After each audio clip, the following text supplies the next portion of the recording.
And we're back. Welcome to the second season of Laundry and Other Mysteries. I'm your host, Desiree Hickson, but you can call me the Laundry Diva. For those who don't know, Laundry and Other Mysteries is a podcast dedicated to laundry and the experience of every guest, whether or not they actually do their own laundry. But my favorite part is when I get to know my guests beyond the laundry room as we touch on a variety of topics relevant in today's world. Today, my guest is my good friend Summer Echelson, a mentor and confidant who always makes me laugh. Our topic today is skin hunger or touch hunger and how to manage it, including a discussion of what we do as support givers for happy, the compassionate listening app. So throw that load in the dryer and grab a cuppa, and let's get into a new episode of Laundry and Other Mysteries. Okay, welcome to a brand new episode of Laundry and Other Mysteries. I'm your host, Desiree Hickson, also known as the Laundry Diva. And my very special guest this week is my dear friend, Summer. Summer, say hi to everyone and introduce yourself. Hi to everyone. My name is Summer Echelson, and I work at Happy, where I basically hire and train and give emotional support to people that love to listen and give emotional support. So it's a fantastic job because you feel like you're always doing something good. Go ahead. I was agreeing with you. I live in Connecticut. I'm soon going to be charging admission to get into my house because it's a frickin' zoo. Currently, no, you just hold the laughter because you're going to get a good one. I currently have 1 dog, 3 cats, 2 rats, and 5 snakes. Wow, 5? Yeah. How did you get 5 snakes? I thought we had this conversation. But, okay, we'll table that. I also have a daughter and a son. And you're about to be a grandma. I am about to be a grandma, which is wild to me. Yes, no doubt. What was that? I said no doubt. Yeah, I think that my daughter is just realizing it. Like, she's like, Mom, I've got a baby growing inside me. Yeah. And right now, in case you have any ideas, the biggest thing is what's this child going to call me? Right. Grandma. That's too old school. Fun. Well, there's Baba, there's Nona, there's Nana. We like Nona a lot. We like that one. There's a little bit of Italian in my background, so I feel like I but anyway, if you anything out of the box is what we're going to go with. All right, I'll look into that. So, okay, so we're in the age of the Rona, and so, like, how are you? Have you had to deal with the virus at all, or have you been managing to continue social distancing for the most part and keep yourself well? Everybody in my corner is safe. I'm really lucky because I'm in Connecticut, and Connecticut has it's one of the lowest states right now. Like, really early on, everybody took precautions, and everybody pretty much did what they were supposed to do. There's always a few knuckleheads. Right. But for the most part, everything's shut down, and everybody's been keeping, their distance. And, once in a while, I'll see someone without a mask out and about, but usually people are wearing them. So We're pretty good. Good. So you haven't had, like, to give anybody the stink eye or whatever. Like, where's your mask? Definitely, for sure. And I think it was really funny because in the grocery store, there's basically 2 groups of people. There's the rule followers and there's the people who don't follow the rules. And all of those people that follow the rules are always glaring angrily. But it's New England, so we'll mind our own business, But Right. You'll give the stare, but you'll continue on. Yeah, well, I'm not going to say anything. All right, so here's the super secret laundry question. Are you the sole arbiter of the laundry, or does that task get shared in your household? Okay, so it does get shared, but it's not it's a bad share. Usually I will have to say to my son, who is 12, many times, get some laundry together. And then, like, invariably, he gives me this huge laundry basket full of stuff. But, like, it's upon reflection, like if I go through it, if I just throw it in the laundry, then it all gets washed, and later on I get to be mad. But if I go through it, and there's like pajamas from like 5 years ago. There's any of this. I strongly suspect that he goes into his drawers of clean clothes and just puts it in a basket and brings it down. Like, I don't know what he's doing, but the point is it's very ineffective. It would be better if I just controlled the whole thing, but I'm trying to get this kid to be a little bit more independent. Right. Kidding me. He's winning. He's winning right now. Yeah, so when I do all the laundry in my household, but I try to remind the kids, hey, throw your laundry in the basket. But I swear, at least the first 3 days of the week or whatever, it's literally just me and my daughter who have clothes in the laundry, and she'll change her clothes like 2 or 3 times in a day, so it's always a lot.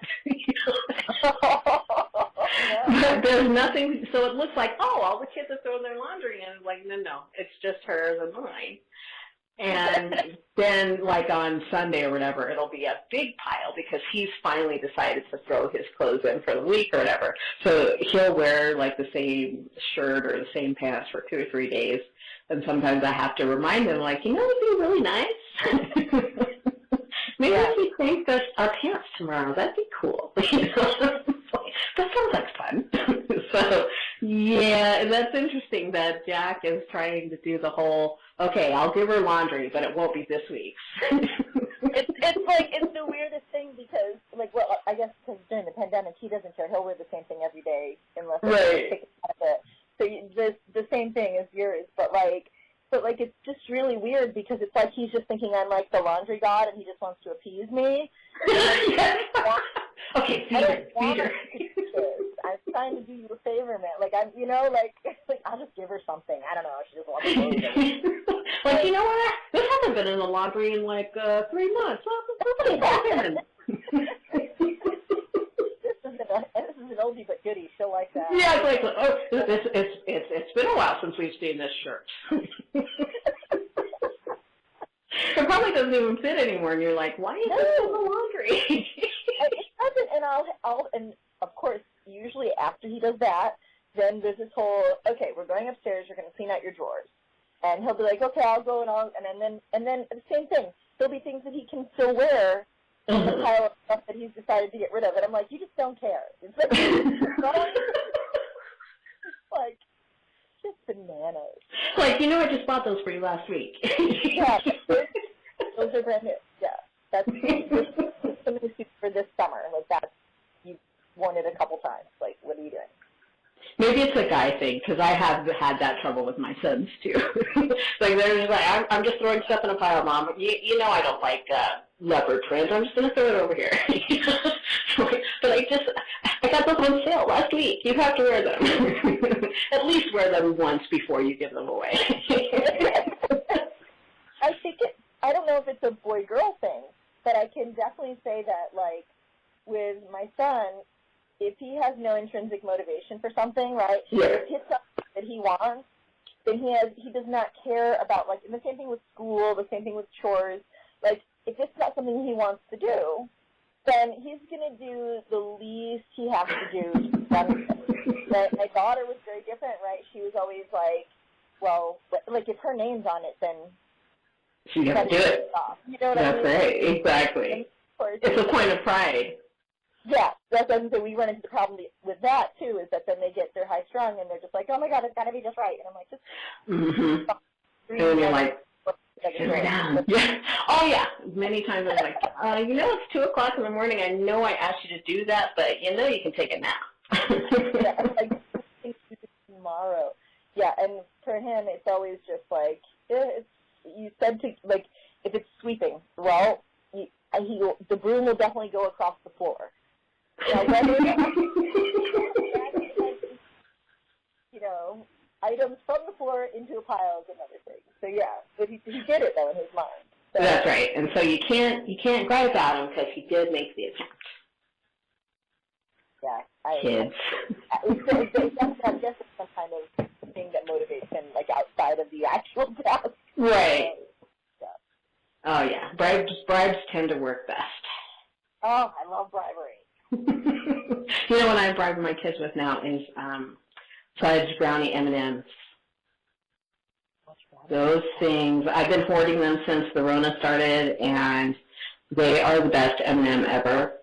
And so when I need my kids to do something like I got an extra bag of M&Ms over here, the fudge brownie, and then I can get the trash taken out, I can get the floor swept, I can get the laundry in the laundry hamper in a timely fashion. But if I'm like really hoarding the M&Ms, I kind of have to let that stuff go. Like if I really want to hold on to these M&Ms, I guess I'll just take the trash out myself. Yeah, like I think you have to do the reverse thing too, where Yeah. like I mean, I would love if you could, like I would love to let your friends come over. I would love to let you go do this. Mm-hmm. Yep. Messy, I just can't. So then well, you know, it's about that's kind of how I do with my kids. It's like a positive parenting form where you make them responsible for the consequences. So instead of you going, you're grounded for a week, you go, listen, you can't have any friends over here until your room is clean. You can't play video games until the kitchen is swept. So it's not even about like the quality of a thing or whatever. It's just about whether or not they take responsibility for committing the act that's going to allow them to see their friends or whatever. But yeah, so yeah, that kind of reverse psychology works great too. and it gives them ownership over things. Yes. It gives them honest choices with honest consequences instead of it being like a guilt trip or a yelling match. Exactly. Yeah, and then you don't even have to yell because they'll go, oh, my friend Bob is coming over. Like, is your room clean? No, well, then Bob can't come over. And it's as simple as that. It's not you yelling and screaming, clean your room. It's you going, dude, we had this agreement. You said you'd clean your room, and I said I'd let Bob come over.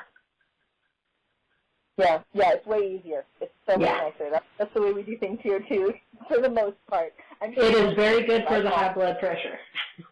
Yeah, really. Sounds like a you problem, kiddo. Guess you got some work to do. Yep, exactly. So let's talk about today's topic. Oh, hold on one second. Excuse me. So today's topic, we're exploring the idea of skin hunger. And for those who don't know what that is, it's or understand, it's basically a strong craving for physical touch or the desire to be touched by another human, something that's very much discouraged in the age of COVID-19 rather, and this pandemic, because we're supposed to be practicing social distancing. We can't touch one another. Handshakes are out, so definitely hugs, right? So, and it's not just affecting, like emo kids, kids are like super emotional, or even people who are lonely who only go out occasionally, like people who might consider shut-ins or whatever. It's affecting everyone because you can't give a business handshake anymore. You can't hug your colleagues who you haven't seen for a couple of weeks or whatever. It's affecting all of us. It's affecting people whose job it is to touch other people, right? So body workers are being required to wear gloves and wear masks and everything. So even how you touch people, if you can, is being affected. And so people aren't allowed to do skin-to-skin except for in very unusual circumstances. The link to the article that we're going to discuss is in the show notes. But and thanks to my friend Hillary Sarah for sharing the article with me. And anybody, if you want to follow along this conversation, please check that out. So what do you think about the whole concept of skin hunger, Summer? It's funny because, it's not a new concept, but I think this is the first time on a huge scale that we've all experienced it to some extent, or at least most of us have. Right. We've known for so long that, babies need human touch, and we've known that, human touch benefits us by reducing stress levels and all those things. But it's not something that most of us have to think about all the time, Right. That at the end of the day, when we feel just that kind of like weird, anxious kind of like nothing's wrong, but it doesn't feel right kind of feeling, and now kind of when you're looking back over your day, or you're looking back over your week, or you're looking back over your month, and you're going, oh my gosh, like, it's a good thing I have cats, Right. You realize, wow, I haven't had human contact in so long. So I think it's definitely a real issue and an issue that everybody now is having to kind of consider. Right. And now, full disclosure, Summer and I we're colleagues, we're friends, but we both work for Happy the App. And, one of the things that we do is we talk to people and walk them through some of the low points of their day or their week. You know, they might be going through something emotionally, and it may not just have to do with touch, but we've been doing this for a while, so we're not like professional therapists or counselors, but we do have experience in dealing with people who are kind of going through some psychological issues and dealing with being lonely and not being around other people. I know that's a common theme that I'm hearing a lot lately. That they can't engage with people in the way that they used to. Now, you said you have pets. I mean, you've got 5 snakes, so. And so that's probably not a big problem with you, but I know out in the rest of the world you deal with other humans too. Is that an issue for some of the other people you're coming across? I mean, it definitely is, and when the pandemic first started, like, my mom lives 20 minutes away, and, like, we're super close, and I didn't hug my mom for a long time, you know, like, I only would talk to her, like, you know, 6 feet apart, and so that definitely stung, that definitely upset me. Yeah. My son's father and I are not together, and he has a separate household, and he's a teacher. When they go back in the fall, if they go back to teaching in the schools, he and I have already made the decision that he's not going to be coming to this household, and that our son isn't going to be visiting with him, because he's coming in contact with so many kids every day and so many people every day.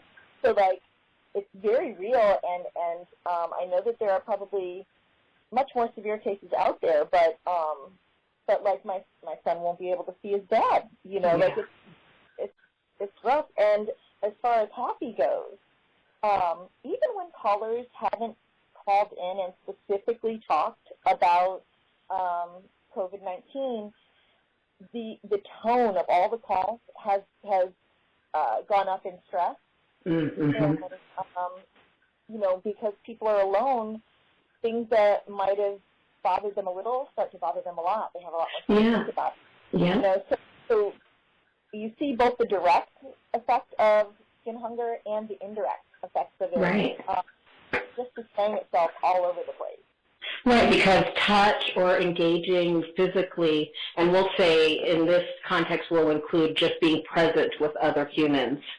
Touch is reassuring. It helps babies. It helps humans thrive in who they are, helps them be more successful, whereas not touching can make us feel vulnerable. And then when we're distant from one another and we can't see each other, that makes us even more so. It makes us, if we're already in our head, fearing the worst about life or how we're living, and now we've also added the barrier of no other humans in our physical area, we become even more so. We become more paranoid. We become more anxious.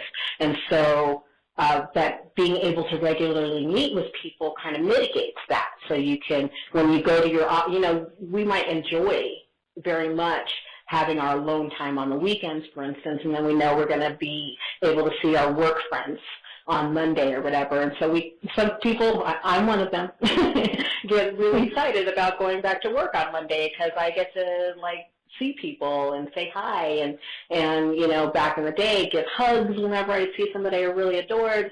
And now it's kind of like, oh, hi, you know, you just kind of wave and you still keep your distance, you wear your mask so people can't even see your smile, you know, and so it becomes like really difficult to try, or challenging to try to find ways to connect with people now that you can't give that big warm hug that you've grown accustomed to, or shake even the hand of a business associate, or smile at someone to let them know, you know, it's okay that you bumped into them, or that it's okay that you're doing fine, or whatever, that things are good.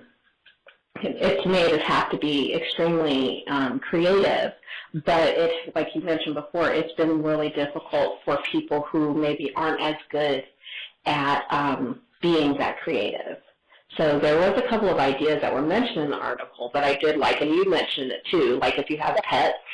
It's funny because, again, we like to think of ourselves, I don't know, a lot of us, I think, go through our day or our life, and we think of, like, kind of ourselves as, like, just our brain, right? Right. And so we have these things we check off that we need to Mm-hmm. physically alive, and to physically, like, you know, I got my meals in, I got my Right. walk in, but we don't, with things like touch, it's kind of funny because it's an intangible type of thing that we don't Right. realize.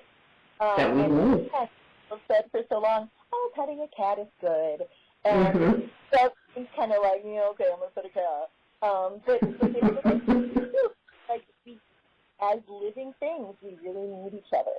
Even when we Like, have you ever petted, like, sincerely petted a cat or a dog or whatever, and they love you for it? I mean, if it's a friendly dog, that is.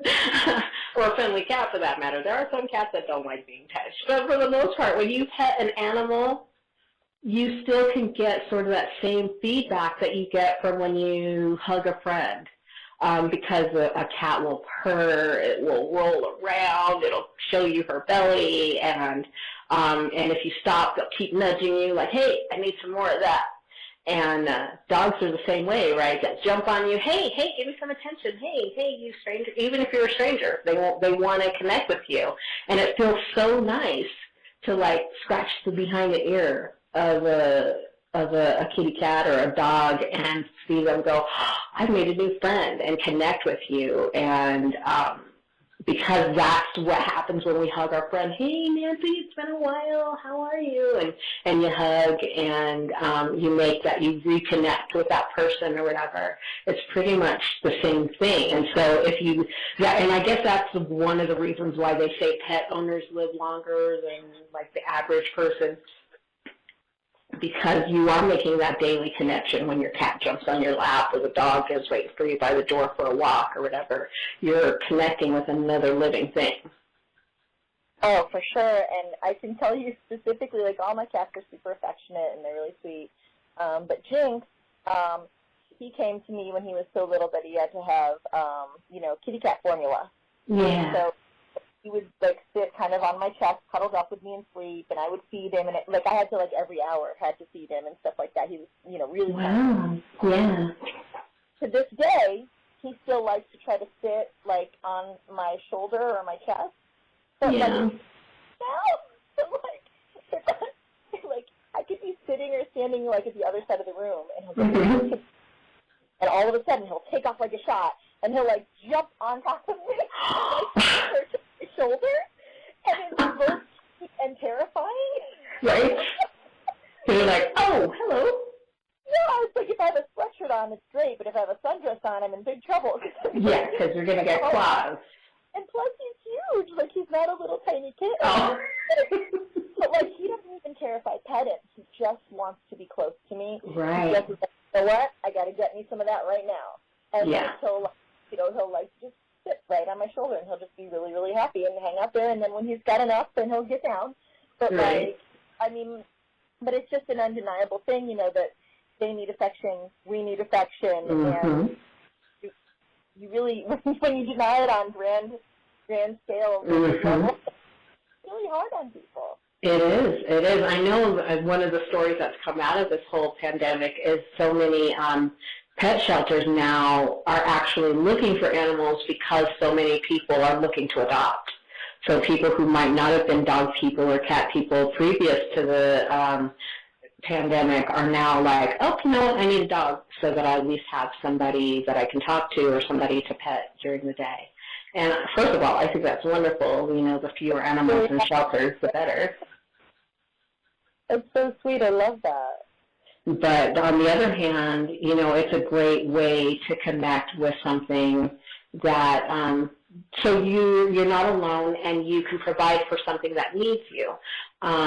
It also gives you an excuse, a justification in a lot of cases to be outside. Dogs need to be walked. So instead of continuing to be shut in, you can get up and get out. So there's a lot of really good things that happen when you get a pet. There's a lot of other not so good things, but this is a positive podcast. So I won't mention about the poops and all the other things that have drawn me to not want to get a pet. But we've had the experience. We've had guinea pigs in our life. We've had cats. We've had dogs. But I am now getting ready to hit the 50, and my kids are grown, and I'm like, I don't want anything that needs me to clean up poops or feed it. I just want to get on with life. Yeah, the struggle is real.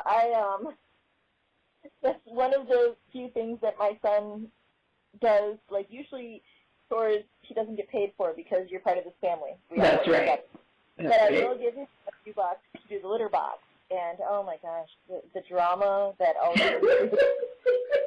I hear it crashing and, like, then I come upstairs and I'm like, what is going on? The floor, and I'm like, yeah, you can just stop yelling because it's affecting nothing. Right. Like, you're yelling for no reason, buddy. Exactly. But yeah, there's a lot of that kind of drama. But I currently the benefits outweigh the. Yeah. I mean, when we've had pets, it's been lovely, but, you know, once we were in transition and we didn't have pets to worry about, we moved into a new place, I'm just kind of like, there are times, though. I just met a pair of dogs this last week that made me go, maybe? But no. I'm behaving. Like, no, they poop. They don't clean up after themselves. They won't feed themselves. You will have to do it. So, no, you cannot get a dog. You cannot. Don't even know. No, that's a sweet cat. It is, but no, you cannot do it. You know, it's funny, my dog feeds herself all the time. It's left out. Anything. This dog has eaten Easter candy in its wrapper. No! They all this dog. Yes. They say chocolate kills dogs when? When? I'm waiting. Because your dog is a chocoholic. Yes, it's like, I mean, and like we have, to the point where she will climb on furniture to get up to a counter. Like, this is a dog. Oh, so she's a stunt dog. Yeah. Well, now she's like this old grandma dog, and so she has trouble going up and down the stairs and everything. Yeah. And like, but do not slip. I don't know how she does it, but if you leave something out, she will find a way. I don't know if you think the hoop with the cat. Yeah, I was like, maybe they have like a secret signal. You know, the dog has like this cough thing. It's ridiculous. Like, she's so fat. Oh my gosh, it's ridiculous. So you can get dogs that feed themselves. You just have to be a little, cavalier about where you leave food. Right. Well, you know, I'll have to think about that. I will. But thinking about other ways, if you don't have pets, if you're like me and you've got a strict no pets policy, other things that you can do, I mean, minor things, right? You can give yourself a foot rub. You can give yourself like a little shoulder massage or whatever. And I was reading the article, and it was talking about giving yourself a big embrace, like hugging yourself to where your arms kind of cover your shoulders or whatever. And it kind of reminded me of when we used to be kids, and we would pretend that we were making out with some boy at the sleepover. And you would just basically take and embrace yourself. You brace your shoulders, and then you rub your hands back and forth, up and down, like you were being like somebody was making out with you. And but that is, unless you have trauma or whatever, that could be a good way to effectively give yourself self-care, because your brain isn't making the distinction that it's you doing it. It's just like you can't tickle yourself, but other people can tickle you, but you can hug yourself. And so when you embrace yourself tightly, your brain apparently accepts that trigger as if it's a true hug. That's so cool. Yeah, I'm like, ooh, I'm doing it to myself right now, and I'm like, oh, that feels nice. Like, I like that. Huh? I want to do that more often. But yeah, it is. That's right. You act like you're stretching, and then just kind of, rub your shoulders and your lower back or your middle back, and boom, it feels just like a regular hug. But it's definitely nicer when another human is doing it, and that's okay. But there are things you can do. Yeah. Say that again? Oh, I was just going to say the other one that I really liked in the article was the pillows. Yes, yes. Because I surround myself with pillows. So my kids are now too old to be interested at all in. Yeah, they don't care about hugs. And like those were the number one cuddle is with your kids, right? Yeah. Yes. Oh yeah. The second one is either going to be your significant other or your pets, depending on how much you like your significant other. Right. So I haven't gotten any of those kind of cuddles in a long time. And she's 12, and 12-year-olds are like, yeah, right, Mom. Yeah, it's like, ew, cooties. Right, but I will if I'm on my side, I've got a pillow under my arms. I've got a pillow under my legs. I'm all propped up because otherwise it's uncomfortable and it puts too much pressure on my legs. But it's nice. You feel like you're cuddled up. And that one, without realizing it, I've been doing all the time. Yeah, and same here. I'm like, yeah, pillows are my favorite thing. Like the more pillows on the bed, the better, because I can sleep and feeling like I'm clasping the pillow underneath my chin or whatever. And I usually have one on my back so that I don't roll or whatever. But it feels like I'm close to something or someone, and so it helps me sleep better. Yeah, I like to feel crowded in. I want to feel snuggled up. Yeah. That's it. And so there definitely are things that you can do to kind of mitigate the touch aspect. But sometimes, once you mitigate that, you still have to deal with the distance, and that's something I hear a lot from even my friends. So podcasts always make me feel like I'm hanging out with my girlfriends, or I'm hanging out with some people at work. I love it. Especially when it makes you laugh or think, and when you can contemplate things that you never contemplated before. So it feels, it can make a room feel less lonely. It can make you feel mentally engaged. But absolutely, and then bring it to happy, where it's a place where happy is a place where you can engage. Sure, you might be able to hug your kids and pet your dog, but you still feel like you want to talk to a person. You want to talk about the things that are still swirling around in your head, your concerns about work, your concerns about your kids, your concerns about relationships or whatever, and you want to speak to a human, but you don't necessarily want to be fixed. You just want to get it off your chest. And that's what I love about I consider myself a facilitator at Happy. So when people call and they go, gosh, I don't know how this works, what do I do? Then I go, if you want, we can just talk about the weather, or we can talk about your job, or we can talk about a relationship. How can I support you today? And then all of a sudden, they'll go, well, I'm calling because my job sucks. But by the time we're done, they're talking about, a career dream that they had, or, gosh, a book that they really found interesting that they read recently, but they hadn't had a chance to share the substance with anybody else. And so it's just an amazing way to connect with other people. And, in some cases it takes 15 minutes for somebody to feel better. And in other cases it might take a little bit longer, but it's nice to be able to sit there and talk with someone and go, hey, if they say, oh, I read this book, and I go, oh, that's one of my favorites, and then you can basically have a mini book club while you're sitting there talking on Happy. Or, when they just need to feel validated, because I'm stuck in this house with my kids, and this pandemic is just driving everybody crazy, and then you can kind of relate to them and go, you know what, I know what that's like. I've got 3 kids, and da-da-da. And so have a conversation so it's like you're sitting at your coffee table and not so far apart or whatever. So it helps people feel a little bit more connected and more engaged, even though they don't know you. Yeah, and I think that, you were talking about, you can pet your dogs or you can talk to your kids or whatever, but, there's a lot of dogs and kids that are pretty judgy. Yeah. So you guys, you call into Happy, and I'm hoping that you don't edit this out because your listeners probably don't know this about you. But Desiree is what's known as a super giver at Happy.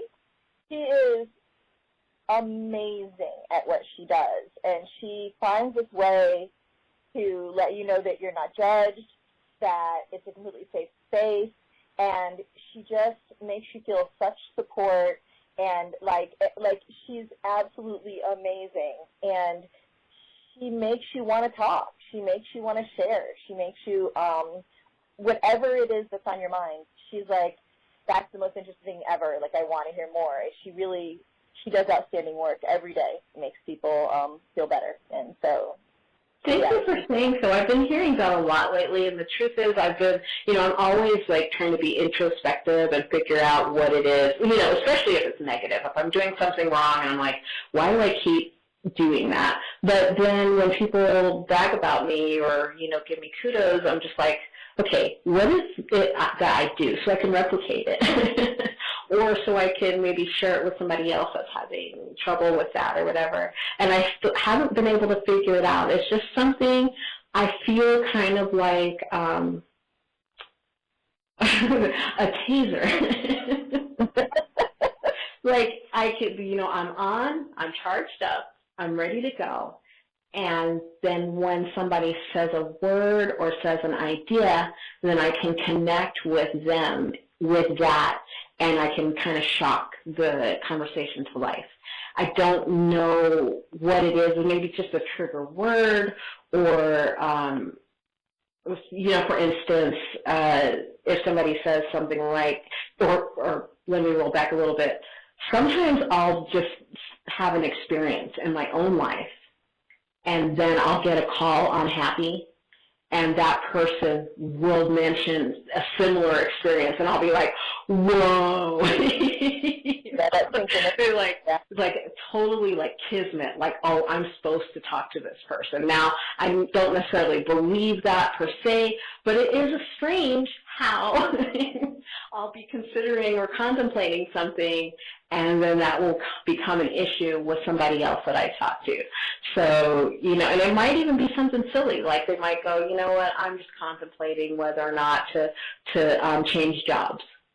And so I'll go, oh, I know how to talk to this person. So I'll ask them questions like, so, what is it about this job that you want to engage with? Or whatever it is, because these are things I've already talked to myself about. It's amazing. And maybe that's what it is. I just kind of, I spend my days asking myself those questions. And so they're already kind of formed in me. And so I know maybe what it will take to get people to think of those things in themselves.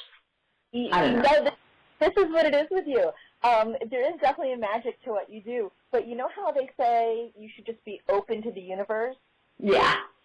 You take it a step further, and you're always like thirsty for the universe. You're already asking the universe all these questions. You're constantly, do you know what I mean? Like, you're constantly like, universe, let me know more about that. Really, universe, tell me more about that. So I am, and it sort of comes to me, like the information will be right there. I'm like, oh, that's interesting, let me read that. And all of a sudden now I have this knowledge. It's like this aggressive curiosity or thirst that you have for knowledge. Yeah. And I think that's why you're so amazing at what you do. I mean, there's probably a lot of... And you know what, and that's probably right, that I have a voracious curiosity for things. Like when I am talking to someone and I'm trying to figure out how to help them, I'm going to keep asking until I find the thing. Now, some people aren't as open to that, so I'm not always as successful as I would like to be, but sometimes they'll say something and I'll be able to ask the right question. And then, poof, away we go, and I really don't even have to take over the conversation anymore. I can just let them express themselves, and then because I have knowledge or access to that information, now I can validate whatever it is that is troubling them or that they're hoping to share, and not feel judged, right? Because sometimes people call in and they'll tell us their life, and I'll go, wow, that is complicated. That's a lot on your plate. And it would be something that somebody else might go, oh, but I'm listening and going, I'm putting myself in their shoes and going, how would I want someone to react if I told, if I was sharing this information, whether I lived it or not. And in some cases, I have lived it. So I can empathize with the caller because I'm like, oh, been there. Yes, I know how embarrassing that could be, or gosh, I know how troubling that is, or whatever. Yeah, I think that for the super givers, the two biggest traits, right, are that kind of warm, kindness, supportive thing, right, and curiosity. Because when you're on the phone with somebody, they don't mind you asking questions. Questions are always great, right? It means that you're interested in the story. As long as those questions are coming from a warm, kind place, then they're always great questions. Right, and not like a morbid curiosity. Which I admit, there's a couple times where I'd have to go, okay, don't ask them that. Like, that would be rude, Desiree. Don't do that. Cause so you have to, like, be able to be tactful. You have to be discerning. But you have to also, but the key is to be there for the caller because, go ahead, and your? I was just going to say, all these things, right, being empathetic, being curious, being tactful, being mindful, all those things are happening all at the same time. Yes. With fractions of seconds, because you have to react to this person in real time. So this is really a rare and amazing skill set. Like this. I love working with Happy. I mean, it's probably the best job I've ever had, just engaging with everybody on the Happy side and then engaging with the callers and facilitating their ability to express themselves freely without the judgment or without having to worry about getting bad advice or whatever. I can just be there for them so they can laugh or cry or share or rant. And just kind of, even if it's just for 5 minutes, even if it's just for 10 minutes or an hour. Because, coming up, I didn't have that myself, or I had it, but I had it in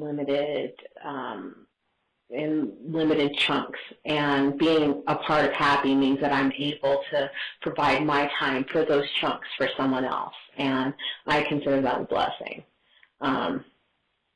I consider it valuable because not everybody has, because we kind of touched on it before, not everybody has someone they can go to. Not everybody has a cat they can, talk to, and sometimes cats can be rude. And not everybody has, not everybody has kids or whatever. And, especially if you are someone who lives alone or you work a lot alone, and and especially in the pandemic, you can't engage with other people as often as you might have anticipated in the past. For instance, if you're a delivery person, you would look forward to the 12 routes you had in a day or whatever. Now, most of those routes might still exist, but other humans won't be there. Yeah. And so, it's a whole new way we're having to change our mindset, rearrange what our idea of, say, a positive outcome, a positive exchange might be, finding new ways to engage or interact with the community or with other humans in that community.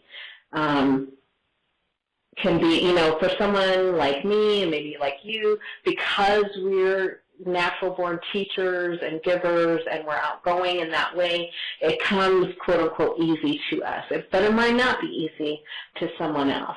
And so, it is a struggle sometimes to be a little bit more creative. How do I reach out when that's not my strong suit? How do I help my kids or help my community when it's not really a natural thing for me to do?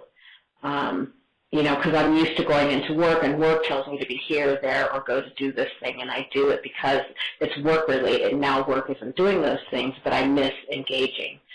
How do I do it for myself now and so on? And so it's just, it's a whole new, I know people hate this phrase, but it's fitting. It's a different paradigm, where the world that we were living in 6 months ago, 9 months ago, is completely different from the world we're living in now. And so we have to address our problems in a different way, you know. So if loneliness was a problem that you would solve by going to the bar every weekend, you can't do that anymore. What are other ways that you can mitigate that?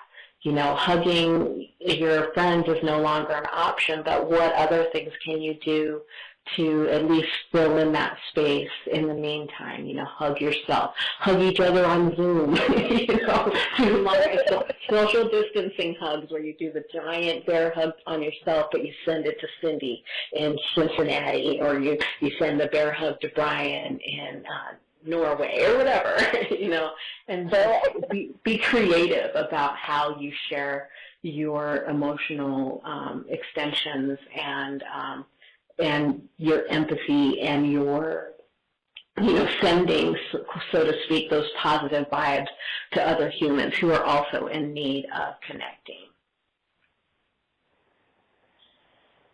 I'll tell you, it seems like good things will come out of this. Yeah. Right? Which I'm not a big, you know, sunny side type of person, but it seems like good things will come out of this. I just hope that it happens fast.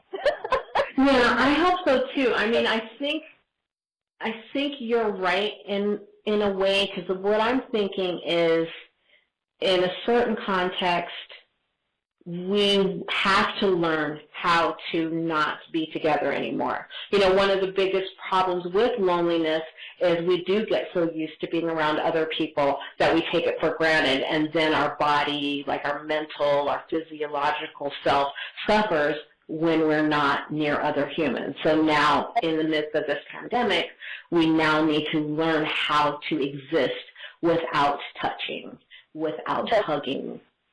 Yeah, that's what made me think you were listing all the resources, and that's kind of what we've been doing on this whole conversation. And I was like, wow, this is a great list of resources. So again, glad that we're coming up with these things. Yeah. And hopefully we'll kind of keep these things around long term, because I'm assuming that in the course of human events, there will be other times when we should wear masks. There will be other times when we're all stuck at home. And like, we're so used to instant gratification of everything, right?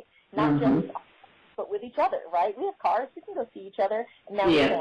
So I'm glad that, that we're talking about resources. I'm glad that we're but what I really hope is that in the more long-term way, as a global, community, keep these resources close at hand, and we learn to kind of live a more moderate lifestyle where, we don't have to lose our minds just because we can't go out to the bar. Right.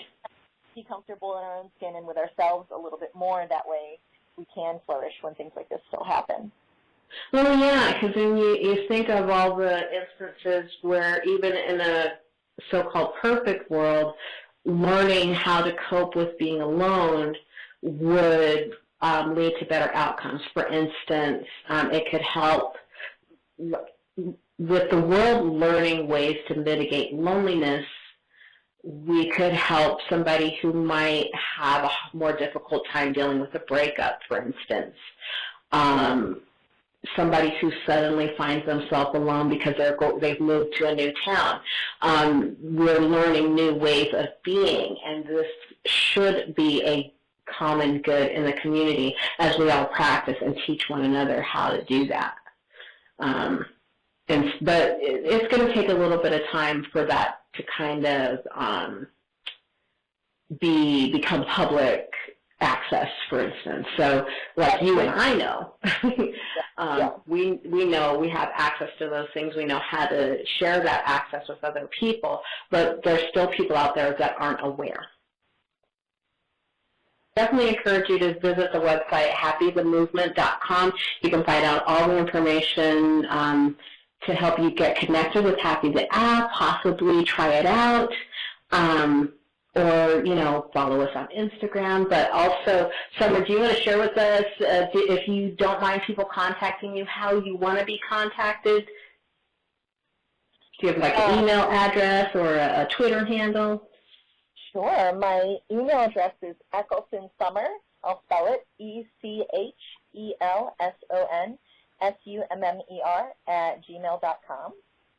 And I don't have a Twitter. I'm so delayed. Like I go on Reddit, and that's about it. But yeah, that's the best way to reach me. And thank you so much. I just love any excuse to sit down and talk to you. All right, and you're like one of my main podcast fans, so that's also, another reason that I had you on. Have to have my super fan on. Oh my gosh, I love it so much. How bad I was at laundry.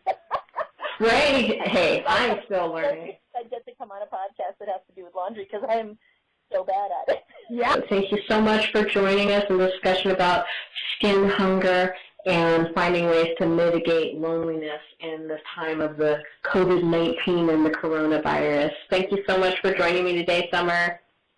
Thanks for having me. Summer is one of my all-time favorite people, and in honor of her becoming a Nana soon, I'm going to offer up a recipe for homemade powdered laundry detergent. If you can't follow along, stop by my website, divaslaundryservice.com, to read the recipe for yourself. It's just 3 basic ingredients. Zote soap flakes, that's spelled Z-O-T-E. You can grate a Zote soap bar or buy it pre-flaked. Alternatively, you can use any kind of laundry soap bar. Super washing powder or borax. Epsom salts. And your favorite essential oil if you have some. The soap flakes are obviously the main ingredient for cleaning.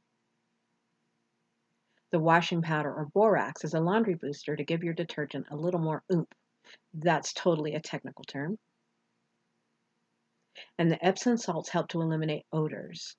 A few drops of your favorite essential oils will leave your laundry smelling wonderful, but not too overwhelming. In a blender or a food processor, put 1.5 cups of washing powder, 1/2 cup of soap flakes, 2 tablespoons of Epsom salts, and 8 to 10 drops of your favorite essential oils. Blend all ingredients until they are the consistency of sand. Place in an airtight container such as a covered bowl or jar. And for every 10 pounds of laundry, 1 tablespoon of this detergent will get your laundry nice, clean, and fresh smelling. I use this detergent for all of my clients that request a commercial alternative. I'd recommend foregoing the essential oils for a newborn or if a member of your household has a history of allergies. 1 batch should cost less than $5 and will do about 32 average loads of laundry. If you are in the Colorado Springs, Colorado area on the second Tuesday of the month, you should stop by my office at Miriam's Place and check out our monthly art show. Every month, a local artist is featured in the atrium walkway at Miriam's Place. If you can't make the art show, you are always invited to check out our virtual art show featured on the Miriam's Place Facebook page all month long. If today's topic of skin hunger was relevant to you and you are curious about using Happy, the compassionate listening app, to help you overcome feelings of isolation or loneliness, please visit happythemovement.com for more information or search for Happy the app in the Apple or Google App Store. Well, that's it. We made it to the end of our first episode of Season 2. Thank you so much to my superfan Summer Echelson for joining me on the show this week. We got to talk about skin hunger and some tips to overcome it. We talked about Happy, the compassionate listening app. I told you how to make homemade laundry detergent. This episode was jam-packed. If you want to hear the rest of my conversation with Summer, including our deep dive into the HBO series Westworld, you want to subscribe to our Patreon at patreon.com/divaslaundryservice. You'll get to listen to every episode of this podcast ad-free, and you'll be able to listen to extended features that you won't be able to access anywhere else. In the meantime, don't forget to get those clothes out of the dryer, and we'll catch you in the next cycle. Laundry and Other Mysteries can be found on Apple Podcasts, Spotify, Google Podcasts, and most other major podcast apps. You can find us on Facebook by searching Laundry and Other Mysteries Podcast, and on Twitter at Divas Laundry. And lastly, our soundtrack, Carnival Rides, is provided by A Bad Night for a Hero.